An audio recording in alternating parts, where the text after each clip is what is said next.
Chapter 5, Mishnah 3. The next 5 Mishnahs discuss the laws of Tehum. A person is forbidden on Shabbos and Yom Tov to go more than 2,000 amos from his place of residence. This limit is called Tehum Shabbos, Shabbos boundary, or Tehum.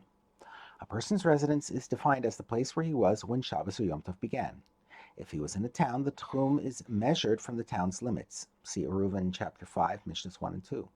If he was in an isolated building, the Tehum is measured from its outer walls. And if he was out in the open, his residence extends 4 amos, and the Tehum is measured from that area. A person could change his residence, and thus his Tehum, before a Shabbos or Yom Tov by means of an Erev Tehumin. He does this by putting food in a place that is up to 2,000 amos from his actual residence. With respect to the laws of Tehum, his residence is shifted to that place, and the Tehum extends 2,000 amos from there. The Mishnah begins by teaching the laws of Tehum apply not only to people, but to their possessions as well. We now turn to the words of the Mishnah. Animals and utensils have the Tehum of their owner. A person's property is also subject to the laws of Tehum. Just as a person may not go more than 2,000 amos from his place of residence, so too his possessions may not be taken by him or by anyone else more than 2,000 amos from his place of residence. The Mishnah presents the law based on this rule.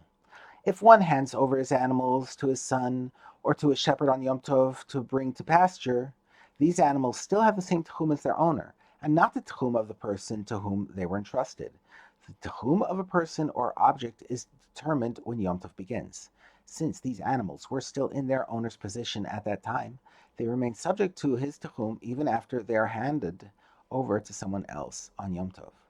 The Mishnah discusses Tehum in a case of objects owned by more than one person.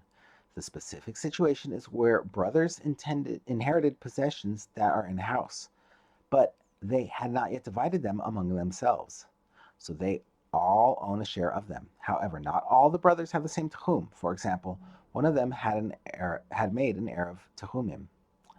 If utensils that are jointly owned by several brothers are designated for the use of only one of the brothers in the house, the utensils have his Tehum, even though the other brothers also own them. However, utensils that are not designated for any other brother, but are used by them all, may be removed only to a place where all the brothers may go. They are subject to the Tehum restriction of all the brothers together.